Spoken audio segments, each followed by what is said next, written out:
In light of the current situation with the pandemic, it suffices to say that many of us have been affected in some way or form. Businesses have been forced to close down, people are losing their jobs, and of course to the patients who unfortunately contracted the virus itself. However, there are parties who are trying to capitalize on this situation rather unethically, and you may think of food supplements, vitamins, juices, superfoods that claim if you take them, you can increase or boost your immunity and safeguard yourself against this virus. And there are people who are genuinely concerned about their health who unfortunately have fallen prey to purchasing their products unnecessarily.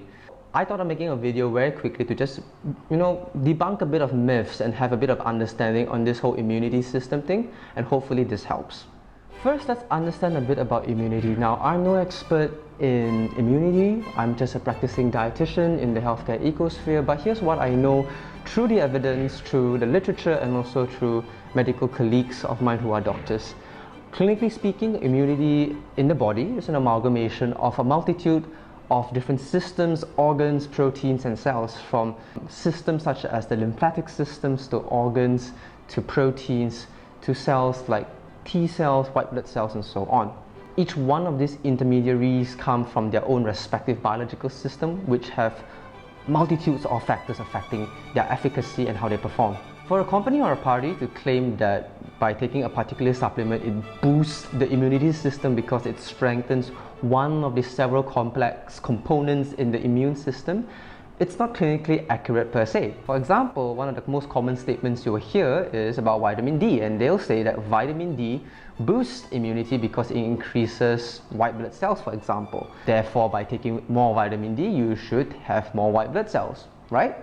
However, if you look into the details, the studies that depict the efficacy of vitamin D increasing white blood cells were all shown in populations of people who had a deficiency in vitamin D in the first place. So what that means is, unless you're deficient in the first place, gorging yourselves on food supplements won't necessarily help you per se. In fact, the virus doesn't really care if you're at peak immunity or not, and while it's true that if you have a lower immunity, your body will exhibit more severe symptoms if you contract some viruses, in the case of the current situation, even if you have the best immunity, you can still contract the virus if you don't practice social distancing and some basic hygiene. To really boost one's immunity, you have to first and foremost understand if you have a nutrient deficiency in the first place. In other words, you need an assessment. To give you a very simple example, imagine you own a restaurant and your goal right now is to increase the performance and revenue generated from the restaurant. Now, if you don't do any assessment and you just, without any context, increase the number of chefs in the kitchen thinking that would help, when the actual problem is a sitting capacity issue, the chefs won't really do much. Similarly, you have to understand all the variables being played in our immunity, and in this case what we can do mainly comes down to two things: our nutrition, diet, and exercise. That's three, but nutrition and diet is one. You get my point. Number one, aim for a balanced meal with minimally processed foods and high amounts of whole foods, fruits, and vegetables when possible. Now, during this time, many people will be tempted to just prepare fast foods or highly processed meals like instant noodles, things like that. These foods, although convenient, provide minimal amount of nutrition for the same amount of calories that you're consuming. Whole foods, on the other hand, like brown rice, quinoa, even yam and sweet potato, for example, vegetables, they tend to be very nutrient dense for the same amount of calories. Now, you tend to get a well-rounded nutrition package when you consume whole foods like that.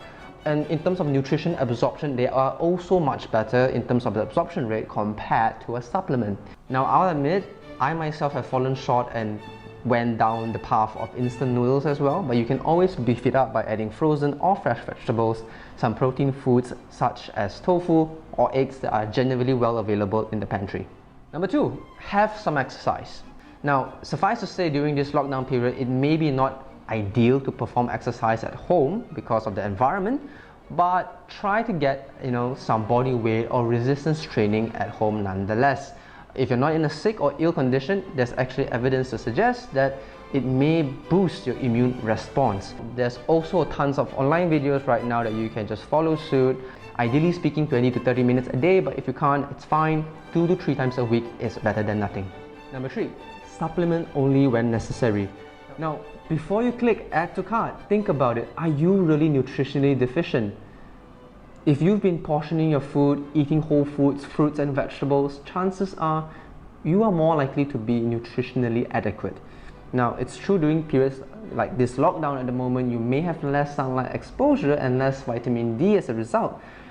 Before you gorge yourself on those pills, you can always consider working in areas near sunlight exposure, namely a balcony or just a home garden if you have it. And if you don't have it, then yes, maybe consider a supplement. And no, there's no clinical evidence to suggest that by gorging yourself in turmeric, ginger or mushroom that you would have a better immunity.